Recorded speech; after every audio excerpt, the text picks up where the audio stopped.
नमस्कार, आदाब, सत श्री अकाल, गुड आफ्टरनून।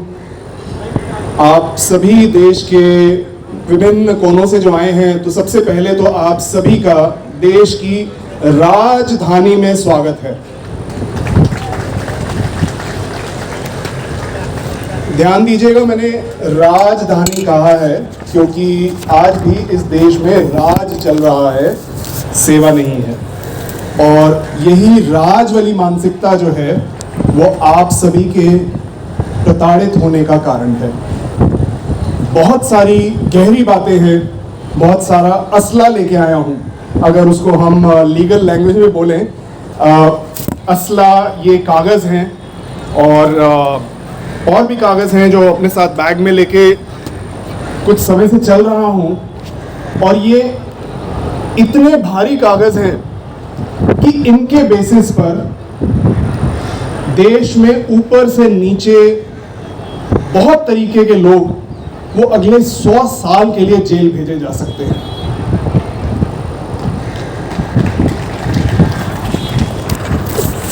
बहुत सारी बातें हुई, बहुत सारी चीजें सुनी और अमित चाहते थे मैं पहले बोलूं, लेकिन मैंने कहा नहीं, आप प्लीज, मैं सुनना चाहता हूं पहले तो लोगों को, कुछ भी अपनी बात रखने से पहले। और उसमें मुझे काफ़ी सारी चीज़ें रियलाइज़ हुई कि अमित ने कहा कि आपके इस मूवमेंट को सपोर्ट मिला है। मैं उस चीज़ को अमित और सत्याग्रह फॉर मेन की पूरी टीम को ये कहना चाहूँगा कि हमें उस चीज़ को एक दूसरे पर्सपेक्टिव से देखना है। ये सपोर्ट नहीं है, ये लोगों का दर्द है जो उनको देश के कोने कोने से खींच के यहाँ लेके आया है आज राजधानी में।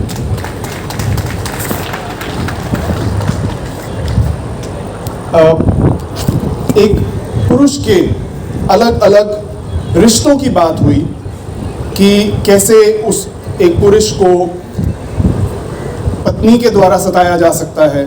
यहाँ पे मैं कुछ लोगों से मिला, जो एक मुझे अभी मिले जिनकी पत्नी उनके साथ 2 महीने रही और 2 महीने के लिए उनसे एक बड़ी छोटी सी डिमांड करी जा रही है डिवोर्स के लिए, और वो डिमांड है 2.5 करोड़ रुपया।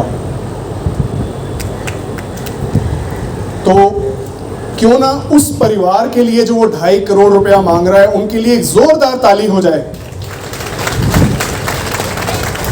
कि ये आपके जैसे ही लोग हैं जिन्होंने शादी के पवित्र बंधन को धंधा बना दिया है। आपके लिए पूरे देश की तरफ से जोरदार तालियां।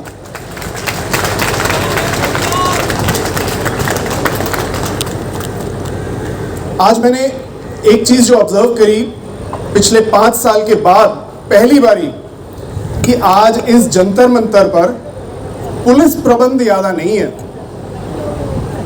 मैं हैरान हो गया कि मैं जंतर मंतर पर इतने आराम से बिना पैरामिलिट्री, बिना RAF के, वहां सामने वो बैरिकेड भी खुला हुआ था, मैं अभी थोड़ी देर के लिए बाहर गया तो मुझे एक चीज समझ आई कि ये इसलिए किया गया है कि यहाँ के आला अफसर वो भी आज इन चीजों से परेशान हो चुके हैं, उनके ऊपर भी केसेस लग रहे हैं।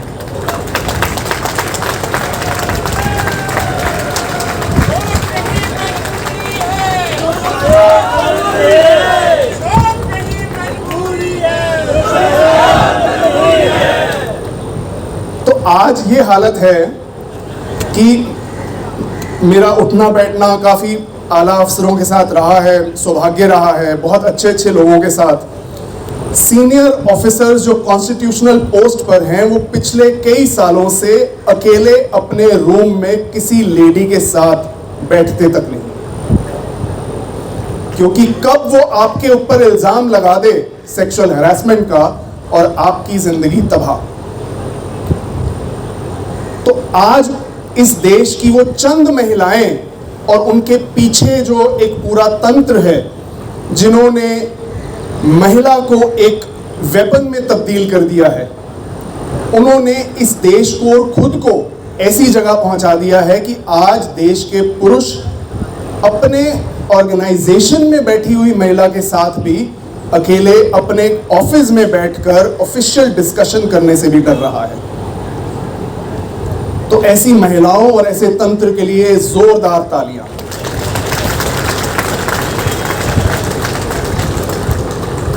आज बहुत सारे खुलासे करेंगे। पिछले तकरीबन 2.5 साल से मैं इन चीज़ों पर बहुत एग्रेसिवली काम कर रहा हूं। सुप्रीम कोर्ट में प्रेसिडेंट ऑफ इंडिया के साथ representations, national human rights commission के साथ रिप्रेजेंटेशंस, इंडियन आर्मी तक को रिप्रेजेंटेशंस, पार्लियामेंट को representation, ministry of parliamentary affairs को रिप्रेजेंटेशन, सुप्रीम कोर्ट में अनगिनत केसेस। और उनका हश्र ये है कि आज इस देश को जो बना दिया गया है, वो यहाँ पे ना एक जजीब आपसे मैं एक गुजारिश करूंगा, वो आपके सामने एक पट्टी पड़ी है। हाँ जी, इस पट्टी के इस तरफ तो लिखा है 5 मिनट लेफ्ट, लेकिन जो उस तरफ लिखा है, मैं चाहूंगा कैमरा वाला एक बारी इस पर फोकस करें और आप भी फोकस करें कि इस देश को क्या बना दिया गया है। क्या मेरे कैमरे वाले दोस्त और मीडिया जजीब आप बीच में आ जाएंगे एक बारी और ऊंचा करके दिखाइए कि इस देश को, जिस देश के लिए हमारे पूर्वजों ने जंग लड़ी, स्वतंत्रता का संग्राम लड़ा, आज वो देश एक कूड़ादान और डस्टबिन बन चुका है।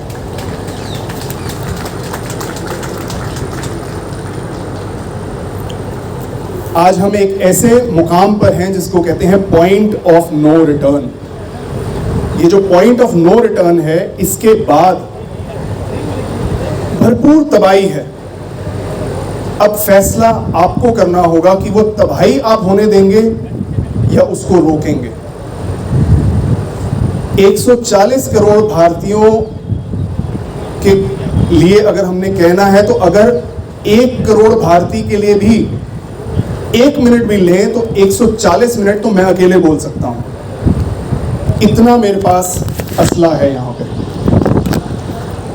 और आपको साथ में आज एक ऐसा केस बताऊंगा जो कि सिर्फ उस केस से ही अगर आप चाहें तो आज समझ सकते हैं कि ये सिस्टम कितना जहरीला हो चुका है, कितना क्रिमिनल हो चुका है। बहुत सारे लोग वो कोविड के बाद भी नहीं जागे, उनको समझ नहीं आई कि ये सिस्टम इतना अमानवीय हो चुका है कि उसको फर्क नहीं पड़ा कि आप लोगों के परिवारजन वो सड़क पर ऑक्सीजन के लिए तड़प तड़प कर मर रहे थे, और यहाँ की सरकारों ने पार्लियामेंट में ये डिक्लेरेशन दिया कि ऑक्सीजन की कमी से कोई नहीं मरा। तो ऐसी सरकार के लिए एक जोरदार ताली हो जाए।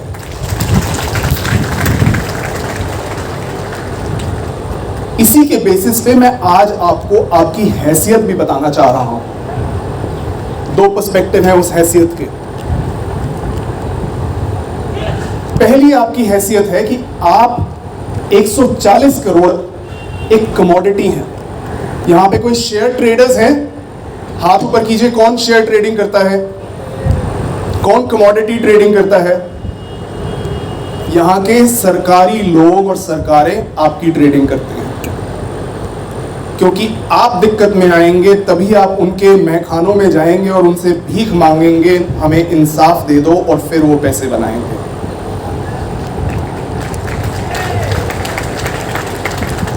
तभी उनके बच्चे बाहर जाके पढ़ सकेंगे, वरना उन बेचारों को भी आपके साथ सरकारी स्कूलों में सड़ना पड़ेगा। तो आपकी हैसियत आज इस देश में एक कमोडिटी से ज्यादा और कुछ नहीं है। आप कीड़े मकोड़े हैं, आपकी गिनती जो भी हो, किसी को कोई फर्क नहीं पड़ रहा, लेकिन कानून ऐसे बनने चाहिए कि ये कीड़े मकोड़े याद रखें कि तुम्हें हम कभी भी मसल सकते हैं।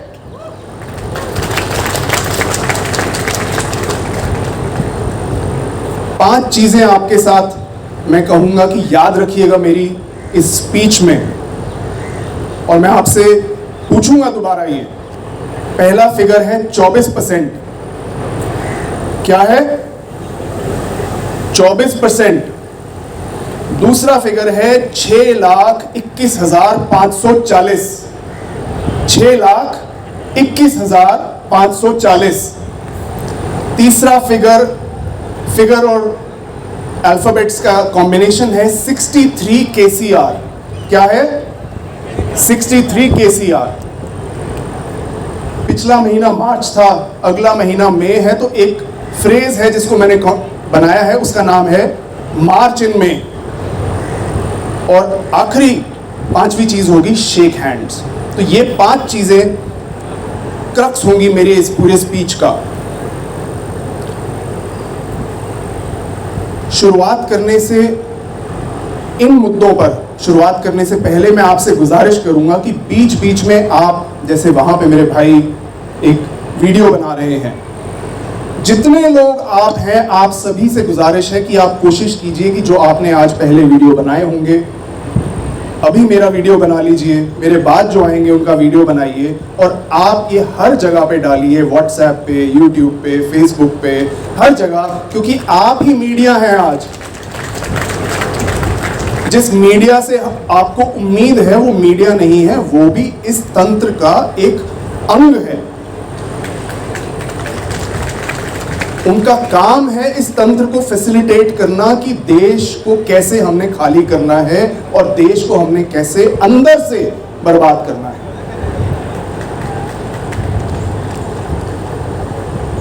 लॉज की हमने बात करी तो ये जो नया BNSS आया है, मैं इसको भारतीय अन्याय संहिता कहता हूं, क्योंकि इसमें ऐसे ऐसे क्लॉजेस बड़े छोटे से टाइम में without consultation of constitutional bodies वो लाए गए।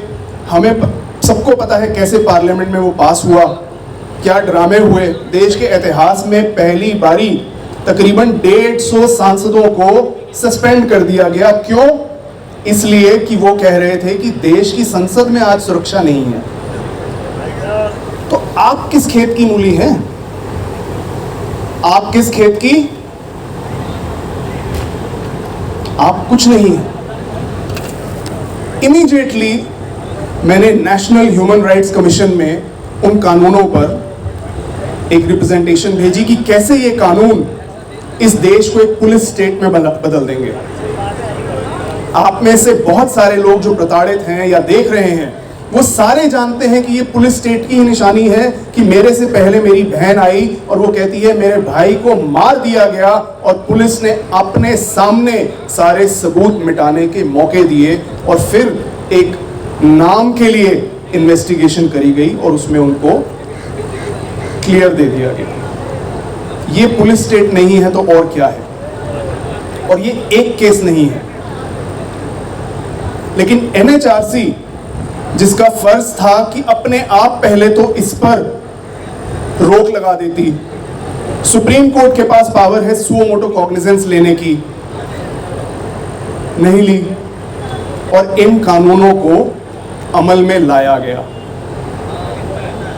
रोक नहीं लगाई गई। इन कानूनों में एक प्रोविजन है, मैं आप में से किसी को कहूंगा वो एक प्रोविजन, दिल्ली पुलिस बहुत जगह ना पोस्टर लगाती है कनॉट प्लेस में, खान मार्केट में, जिसमें शादी का एक्सक्यूज देकर एक महिला के साथ शारीरिक संबंध बनाने पर आपको 10 साल की सजा हो सकती है और एक महिला पुलिसकर्मी की उसमें फोटो लगी होती है साथ में। कौन सा कानून है वो? क्लॉज है, कोई बता सकता है? ऊंचा बोलेंगे तो आप बताइए कि क्या इस देश की महिलाएं इतनी बुद्धू हैं? मैं बता सकता हूं नहीं है। लेकिन ये कानून बनाए इसलिए जा रहे हैं कि कैसे लोगों से और पैसे ऐंठे जाएं, कैसे आपकी जिंदगी को और तबाह और बर्बाद किया जाए। मेरे दोस्त जसदीप ने अपने स्पीच में कुछ आंकड़े दिए थे। मैं जसदीप से रिक्वेस्ट करूंगा कि आपके साथ दोबारा वो आंकड़े शेयर करें, क्योंकि वो आंकड़े जो हैं वो आपको समझाएंगे कि आप किस प्रॉब्लम के साथ डील कर रहे हैं। क्योंकि अगर हमें किसी भी चीज़ का एक्चुअल सोल्यूशन निकालना है तो ये ना हो कि हम, बीमारी तो कैंसर है लेकिन हम इलाज कभी बुखार का कर रहे हैं, कभी निमोनिया का कर रहे हैं, कभी हम किसी फोड़े का कर रहे हैं, कभी फुंसी का कर रहे हैं। लेकिन ये हमने डायग्नोज ही नहीं किया कि इस इंसान को तो ट्यूमर हुआ है। तो जसदीप क्या वो बताएंगे एक बारी कि वो आंकड़े क्या क्या थे? धन्यवाद समीर। मेरी आवाज़ आप सुन पा रहे हैं आप लोग?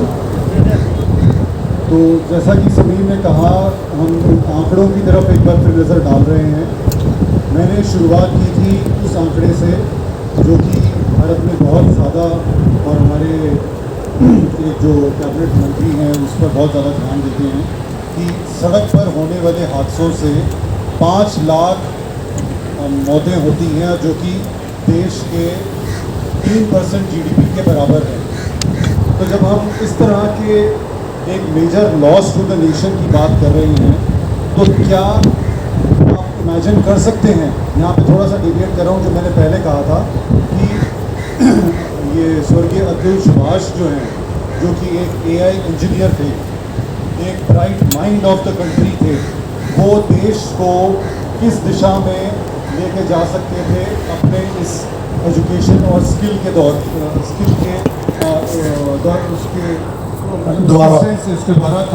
कहाँ उसको पहुँचा सकते थे। तो एक व्यक्ति जब अपने इस एजुकेशन और स्किल से देश को कहाँ से कहाँ लेके जा सकता है, अपनी स्वयं की आर्थिक स्थिति, देश की आर्थिक स्थिति को आगे प्रगति की ओर बढ़ा सकता है, तो ऐसी जो है अमूल्य जो जीवन है, जो हम ये मेन रिलेटेड क्राइम्स के द्वारा जब हम यूज़ करते हैं, तो क्या सरकार का ध्यान इन आंकड़ों पर नहीं जाना चाहिए? जब हम कह रहे हैं कि हर 4.5 मिनट में एक जो पुरुष है वो आत्महत्या कर रहा है, कारण चाहे जो भी हो, उसमें चाहे हमारे किसान भाई शामिल हैं, चाहे हमारे ऐसे भाई शामिल हैं जो पत्नी द्वारा प्रताड़ित किए गए हैं, चाहे ऐसे भाई हैं जिनकी पत्नियों ने अपने लवर्स के साथ साजिश करके उनको मरवाया है। जीवन का नुकसान, देश का नुकसान है, क्यों नहीं सरकार इस चीज़ को लेकर जागरूक हो रही है? तो पहला मेरा ध्यान लाने का मुद्दा ये था कि 1.25 लाख जो मौतें हुई हैं NCRP डेटा के अनुसार, क्या सरकार को इन सब चीज़ों के बारे में नहीं सोचना चाहिए? दूसरी मेजर बात जो मैं कह रहा था कि फॉल्स केसेस, चाहे वो रेप के हों, 498 के हों, और इसी तरह के और कई केसेस हों, हम उस नंबर की बात कर रहे हैं, 8 लाख मौतों की, 8 लाख फॉल्स केसेस की बात कर रहे हैं। यहाँ पे हम एक हेल्पलाइन, निःशुल्क हेल्पलाइन जो हम चला रहे हैं, उसके थ्रू हम इतना मेहनत करके हम पिछले कई सालों में हम शायद 10 से 12 लाख जो है परिवारों को, पुरुषों को हम बचा पा रहे हैं। वहीं एक ही झटके में हमारे समाज का वो कीड़ा, वो अंग, कुछ सेक्शन ऑफ सोसाइटी जो कि विकृत है, वो स्त्रियां जो विकृत हैं, जो उनके घर वाले विकृत हैं, वो 8 लाख ऐसे लोगों को एकदम से प्रदूषित करके और उनको दर दर की ठोकर खाने में मजबूर करते हैं। तो जो हमारा पर्सपेक्टिव है from a economic perspective, Sikh chamber of commerce के बिहाफ पर मैं आपको ये बता रहा हूँ, जो मेरी और जसदीप की इनिशियली इस बारे में बात हुई, वो ये था कि इसका economic damage to the country क्या है। और जसदीप ने डिफाइन किया कि अगर 5 लाख मौतों से जो रोड्स पे एक्सीडेंट होता है उससे 3% GDP गिरती है हर साल, एक बार ही नहीं गिरी, हर साल गिरती है। तो ये 1.5 लाख जो नोन है केसेस, ये तो चले गए, लेकिन जो कम से कम 8 लाख है अगेन नोन केसेस, उनकी जो पूरी फैमिली प्रताड़ित हो रही है, क्या वो काम कर पा रहे हैं अपना? क्या उनकी प्रोडक्टिविटी है?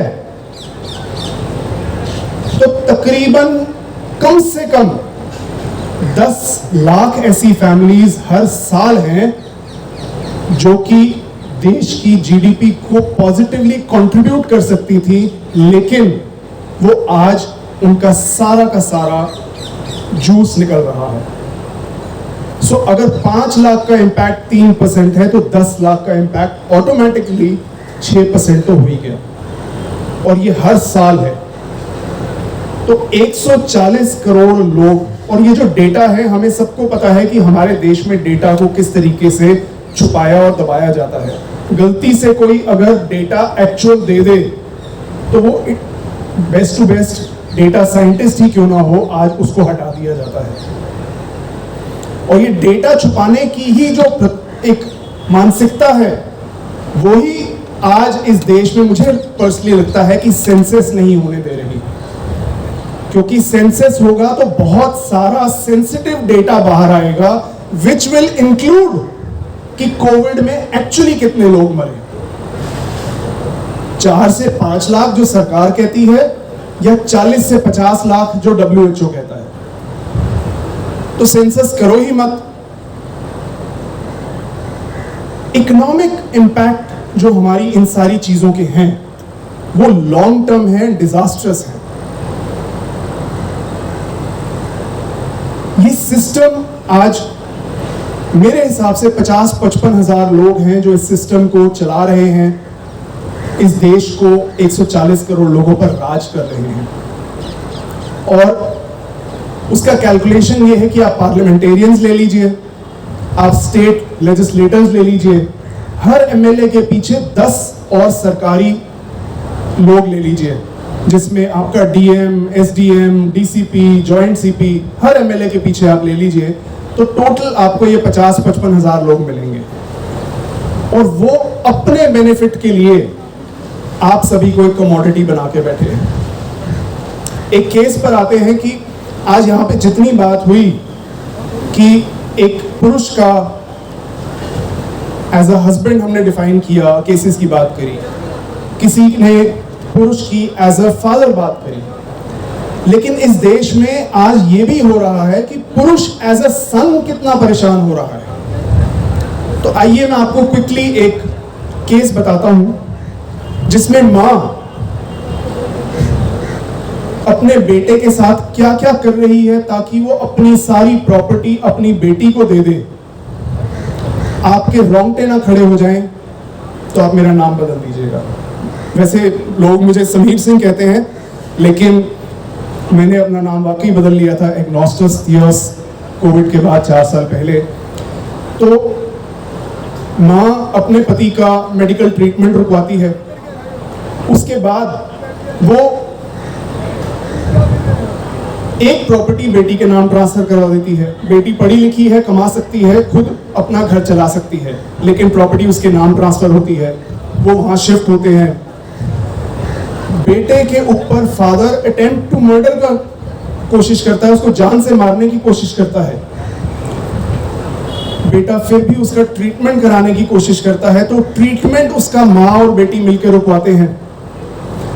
और ना केवल ट्रीटमेंट बार बार रुकवाते हैं, उसका एक जगह जब उसको रिहैब में भेजा जाता है तो फादर को आंख में चोट मार के वापस लाया जाता है और बाद में केस डलवाने की कोशिश की जाती है कि बेटे ने मारा है। रिहैब भी इन्वॉल्व, माँ बेटी भी इन्वॉल्व, पुलिस भी इन्वॉल्व, क्योंकि पुलिस में ऑलरेडी कंप्लेंट थी। उसके बाद में बेटे को माँ अपने भाई के थ्रू जो देश से बाहर रह रहा है जान से मारने की धमकियां दिलवाती है। बेटा पुलिस में कंप्लेंट करता है, पुलिस कुछ नहीं करती। बेटा घर के बाहर एक गार्ड लगवा देता है, काम के लिए अपने शहर से बाहर जाता है, एक गार्ड को तैनात करके जाता है। पुलिस के थ्रू उस गार्ड को किडनैप और जान से मारने की धमकी दी जाती है। बेटा फिर पुलिस में कंप्लेंट करता है, पुलिस कुछ नहीं करती। बेटा विजिलेंस में कंप्लेंट करता है, पुलिस कुछ नहीं करती। बेटा फिर किसी तरीके वापस आता है, केस डालता है कि ये मेरे पिता का इलाज नहीं होने दे रहे और उसको जान से मार देंगे, उसको उसकी प्रॉपर्टीज पे कम से कम अभी के लिए स्टे लगा दो, उसका इलाज करवा दो। तो जज क्या करती है? जज कहती है कि मैं पहले दूसरी साइड का जवाब लूंगी। ठीक है, जवाब आने से पहले दूसरा पक्ष एक काउंटर ब्लास्ट केस डालता है और काउंटर ब्लास्ट केस में वही जज उसी के कोर्ट में केस डला और वही जज इस बारी क्या करती है, वो ऑर्डर पास कर देती है without opportunity to give reply.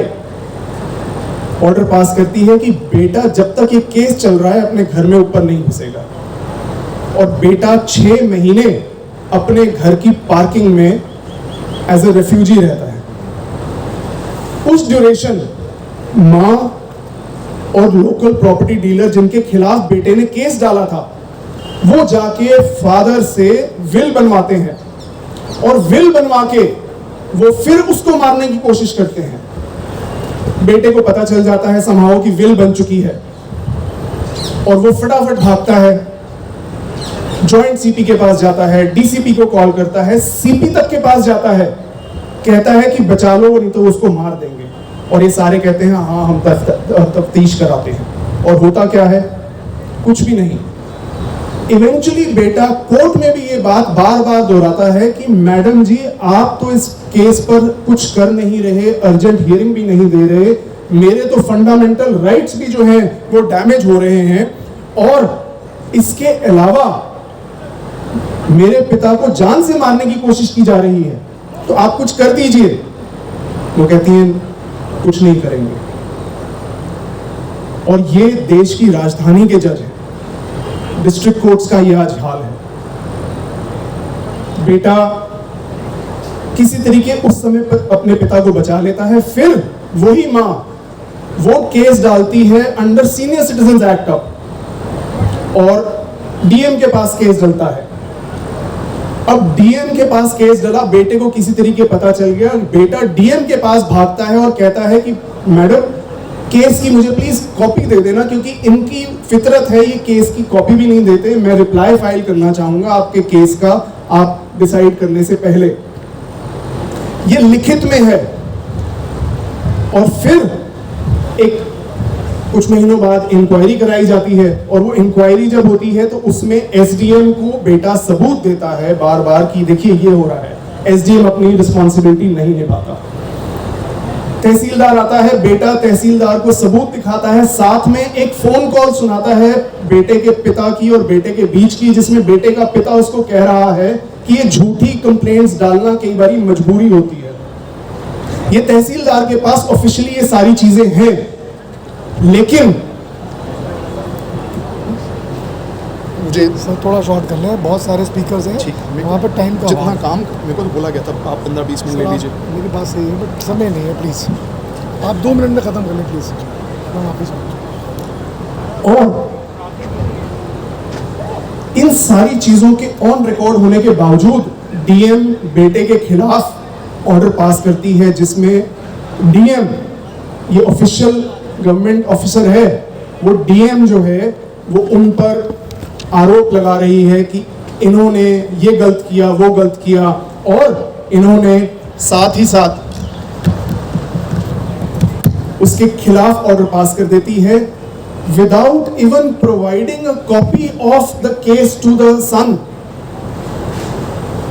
इसका लॉ में बड़ा क्लियर डेफिनेशन है, this is against the process of natural justice. बेटे को समहाउ पता चल गया कि ये मेरे खिलाफ ऑर्डर हो गया है, क्योंकि डीएम ने उसकी ऑफिशियल मेल आईडी जिस पर उसके साथ कम्युनिकेशन हुआ है उस पर इंफॉर्मेशन ही नहीं भेजी, किसी और आईडी पर भेज रहे हैं जो काम ही नहीं करती। तो बेटे ने फिर अपील डाली, और इस सारी की सीएम को, रेवेन्यू मिनिस्टर को, डिविजनल कमिश्नर को, सारी की शुरू से एंड तक सबूत दे रहे हैं, लेकिन वो लोग कुछ नहीं उस पर एक्ट कर रहे। अपील डाली तो डिविजनल कमिश्नर भी इस चीज से उसको कोई फर्क नहीं पड़ रहा कि आपने केस की कॉपी ही नहीं दी अगले को, तो पहला step of a case is defeated कि this order is against the process of natural justice. वो नहीं मानता उसको ऑर्डर को खारिज करने की बजाय वो कहता है कि नहीं, मैं अभी सिर्फ आपको स्टे दे दूंगा कि आप पार्किंग में रह रहे हो, आप पार्किंग में रहते रहो। इन लोगों को कोई फर्क नहीं पड़ता कि कौन क्या कैसे है। तो आज बड़ा जरूरी है कि इन लोगों को और इन जैसे लोगों को एक्सपोज किया जाए। तो ये है दिव्या मल्होत्रा, रोहिणी डिस्ट्रिक्ट कोर्ट की जज, जिसने बेटे के खिलाफ पहला ऑर्डर पास किया और बेटे को पार्किंग में रहने पर मजबूर किया, ये जानते हुए कि उसके पास और कोई जगह नहीं है रहने की। ये जज है अमनदीप कौर, जिसको बेटे ने लिखित में ये कहा कि इन्होंने मेरे पिता को मारने की कोशिश करी और आप मुझे थोड़ा सा टाइम दीजिए इस केस को रिप्लाई फाइल करने का, इसके काम पर जूं तक ना रहेंगी।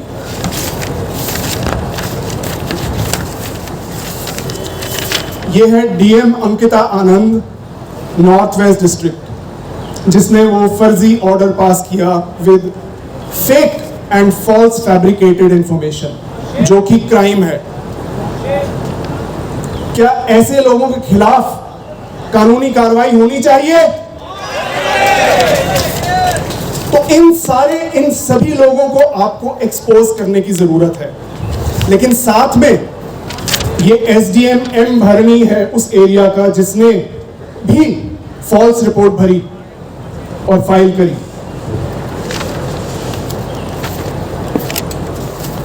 ये डीसीपी जितेंद्र मीना है और इसने भी अपने कार्य को नहीं किया और ऐसी चीजें हुई कि मां पेड औरतों को लेके आई कि पार्किंग में जो बेटा रह रहा है उसको मैं पेड औरतों से झूठे केसेस उस पर डलवा दूं कि इसने सेक्सुअल मॉलेस्टेशन किया है मेरा। ये सारी चीजें आज इस देश में माताएं और बहनें कर रही हैं। और ये डिविजनल कमिश्नर जो आज एमसीडी का कमिश्नर है, इसका नाम है अश्विनी कुमार। ऐसे लोग हैं जो देश की राजधानी में बैठे हैं और ये काम कर रहे हैं, और इनको देश के कानूनों का, रूल्स का, लॉज का रत्ती भर फर्क नहीं पड़ता। और इन लोगों के खिलाफ आप अगर कुछ भी कहिए कीजिए तो ये आपके खिलाफ कार्रवाई करने के लिए तत्पर रहते हैं। इनके खिलाफ, सबके खिलाफ एक विजिलेंस इंक्वायरी करी गई, ऑर्डर करी गई, कुछ नहीं मिला उसका। तो आज हमें यह समझना होगा कि इस देश में हम किस कगार पे खड़े हैं। कानून बनाए जाते हैं लेकिन वो आपको परेशान करने के लिए बनाए जाते हैं। अब जो फाइनल नंबर थे, उन नंबर्स को कहकर मैं अपनी बात क्लोज करता हूं। वैसे तो ऑर्गेनाइजर्स ने मुझे कहा था कि आप अपना टाइम लीजिए, मुझे नहीं पता, मैंने यादा ले लिया, लेकिन बात तो शायद अभी आधी ही कर पाया हूं। लेकिन उन नंबर्स को बात करके मैं कंक्लूड करूंगा। जरूरी है कि उनको और को भी मौका देना है। तो नंबर से 24%, 6,21,540, 63 KCR और 2 स्लोगन्स थे, मार्च इन मे और शेक हैंड्स। तो ये 24% का जो आंकड़ा है वो रफली वो नंबर है ऑफ द यूथ जो आज शादी ही नहीं करना चाह रहा। 24% of the country's youth does not want to get married. इतने लोग मर रहे हैं और हम डिफेंस पर कितना खर्च कर रहे हैं लास्ट ईयर? 6,21,540 करोड़।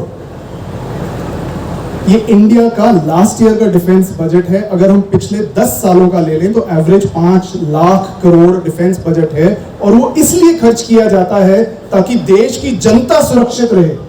अरे देश की जनता तो सड़कों पर मर रही है, आपके कानूनों से मर रही है, पुलिस थानों में मर रही है, अस्पतालों पे मर रही है, बिना ऑक्सीजन के मर रही है। तो ये 6,41,000 करोड़ या पिछले 10 साल के 50 लाख करोड़ व्यर्थ हैं। देश की टेरिटरी तो आप वैसे ही चाइना को दे रहे हो, तो कम से कम ये 50 लाख करोड़ देश की जनता पे तो लगा दो अगले 10 साल।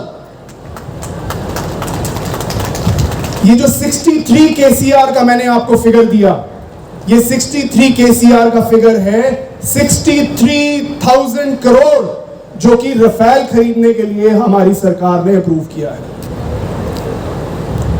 आप सड़कों पर, घरों में, अस्पतालों में, पुलिस थानों में मरते रहिए और हम हवाई जहाज खरीदेंगे।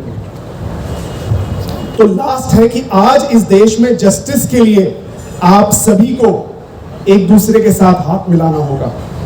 जो कोई भी किसी भी तरीके से प्रताड़ित है, उन सबको एक दूसरे के साथ खड़े होकर इकट्ठी मुहिम चलानी होगी। आप अकेले लड़ेंगे मेन के लिए और आप बोलेंगे कि हम मेंस कमीशन बनाएं।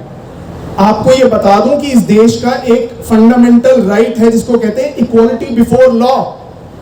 कॉन्स्टिट्यूशन को पढ़िए, आप सभी घर जाके आज अपने फंडामेंटल राइट्स पढ़िए, जिसमें इक्वालिटी बिफोर लॉ है। और अगर इस देश के जो अफसर हैं उन्होंने इक्वालिटी बिफोर लॉ के बेसिस पर काम करें तो आपको ना विमेंस कमीशन चाहिए, ना मेंस कमीशन चाहिए, ना कोई और कमीशन चाहिए। आपको चाहिए ये ना हो कि आज हम मेंस कमीशन बनवाएं और उसमें फिर वो एक और इंस्टीट्यूशन फॉर कमीशन खोरी बन जाए। ये भी इंश्योर आपको करना होगा। Thank you sir. और इसीलिए अब आपसे रिक्वेस्ट है कि मार्च इन मई का जो एक नारा है कि 9 मई को हम सभी देश के सारे लोग जो जिस तरीके से भी इस देश में जस्टिस को जिस तरीके से माहौल बनाकर आपको परेशान किया जा रहा है, तो उस लिए हर कोई जस्टिस के लिए सुप्रीम कोर्ट चले 9 मई को।